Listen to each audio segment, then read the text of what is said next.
बहुत समय पहले की बात है। एक गांव था जो शांति से भरा था, लेकिन वहाँ एक युवा लड़का रहता था। उसका नाम था अर्जुन, जो हर रोज खुद से लड़ता था। पढ़ा लिखा भी था और साथ ही बुद्धिमान भी था, पर जिंदगी ने उसे बार बार तोड़ा। पिता की मृत्यु बचपन में हो गई और माँ बीमार रहती थी। कर्ज का बोझ था, ऊपर से रिश्तेदारों के ताने। उसकी जिंदगी में दुख ही दुख थे। वो हर रोज एक पहाड़ की चोटी पर जाकर चिल्लाता था, हे भगवान, और कब तक ये दुख मेरे जिंदगी में लाते रहोगे।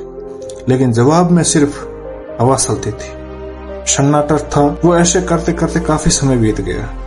एक दिन एक वृद्ध साधु उसी पहाड़ की चोटी पर बैठे थे। शांत स्थिति में मानो हवा भी उसे पूछ कर गुजरती। वो देखकर अर्जुन गुस्से से बोला, आप चुप क्यों हैं? क्या आपको दर्द नहीं होता?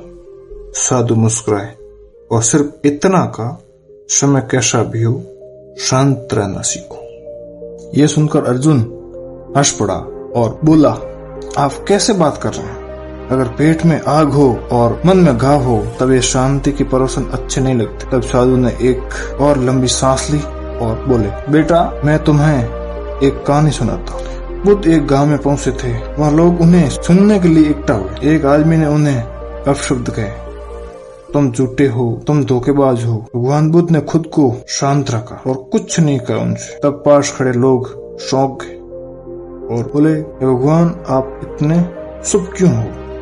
आपने कुछ उत्तर क्यों नहीं दिया? वो आपको ऐसे ऐसे शब्द बोल रहे थे। बुद्ध ने मुस्कुराया और कहा, अगर कोई आपको उपहार दे और आप उसे स्वीकार न करें तो उपहार किसका हो? तो लोग बोले, उपहार तो उन्हीं का ही होगा, समय से कैसा भी हो। अर्जुन, तू अगर बाहर की हलचल से खुद को जोड़ता रहेगा तो तुम कभी शांत नहीं होगा, लेकिन जब तुम भीतर की शक्ति से जुड़ जाएगा तो तूफान भी तुझे हिला नहीं पाए। साधु ने अर्जुन की 3 बातें बताई। बात नंबर 1, सब कुछ अस्थायी है, चाहे दुख हो या सुख। बात नंबर 2, प्रतिक्रिया से पहले रुकना सीखो, यानी गुस्से में, डर में और दुख में जो भी पहला जवाब आता है वो अक्सर गलत ही हो। बात नंबर 3, भीतर की आवाज को सुनो और बाहर की नहीं। ये सुनकर अर्जुन का मन शांत होने लगा और एक गहरी सांस लेते हुए कहा, आज मैंने समझा, डर मुझे हर बार तोड़ नहीं सकता। अगर मैं शांत रहकर सही निर्णय ले पाऊं तो डर खुद चुक जाए।